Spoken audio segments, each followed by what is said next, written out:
The House of the Wolfings. Chapter 13. The Hall Sun saith another word. It was no later than the next night, and a many of what thralls were not with the host were about in the feast hall with the elders and lads and weaklings of the house. For last night's tidings had drawn them thither. Gisli had gone back to his kindred and the Wainberg in the upper mark, and the women were sitting, most of them, in the women's chamber, some of them doing what little summer work needed doing about the looms, but more resting from their work in field and acre. Then came the hall sun forth from her room clad in glittering raiment, and summoned no one, but went straight to her place on the dais under her namesake the lamp, and stood there a little without speaking. Her face was pale now, her lips a little open, her eyes set and staring as if they saw nothing of all that was round about her. Now went the word through the hall and the women's chamber that the hall sun would speak again, and that great tidings were toward. So all folk came flockmeal to the dais, both thralls and free, and scarce were all gathered there, ere the hall sun began speaking and said, The days of the world thrust onward, and men are born therein a many, and divers deeds they win in the fashioning of stories for the kindreds of the earth, a garland interwoven of sorrow and of mirth. To the world a warrior cometh. From the world he passeth away, and no man then may sunder his good from his evil day. By the gods hath he been tormented, and been smitten by the foe. He hath seen his maiden perish, he hath seen his speech-friend go. His heart hath conceived a joyance, and hath brought it unto birth, but he hath not carried with him his sorrow or his mirth. He hath lived, and his life hath fashioned the outcome of the deed, for the blossom of the people, and the coming kindred's seed. Thus wise the world is fashioned, and the new sun of the morn where earth last night was desert beholds a kindred born, that tomorrow and tomorrow blossoms all gloriously with many a man and maiden for the kindreds yet to be, and fair the Gothfolk groweth. And yet the story saith that the deeds that make the summer make too the winter's death, that summertides unceasing from out the grave may grow, and the spring rise up unblemished from the bosom of the snow. Thus as to every kindred the day comes once for all when yesterday it was not, and today it builds the hall, so every kindred bedeath the nighttide of the day, whereof it knoweth nothing, e'en when noon is passed away.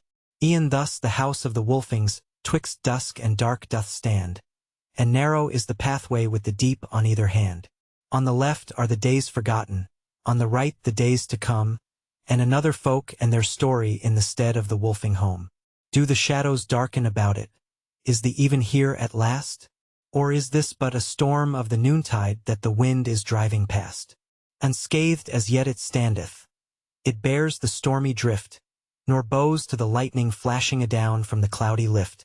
I see the hail of battle and the onslaught of the strong, and they go adown to the folkmote that shall bide there over long.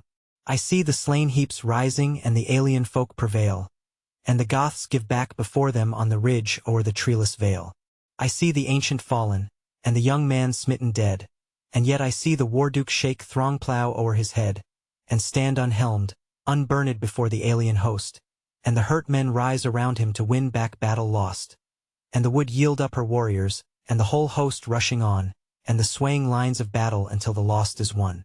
Then forth goes the cry of triumph, as they ring the captives round and cheat the crow of her portion and heap the warrior's mound.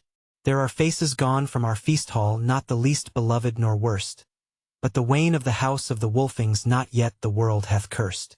The sun shall rise tomorrow on our cold and dewy roof, for they that longed for slaughter were slaughtered far aloof. She ceased for a little, but her countenance, which had not changed during her song, changed not at all now. So they all kept silence, although they were rejoicing in this new tale of victory, for they deemed that she was not yet at the end of her speaking.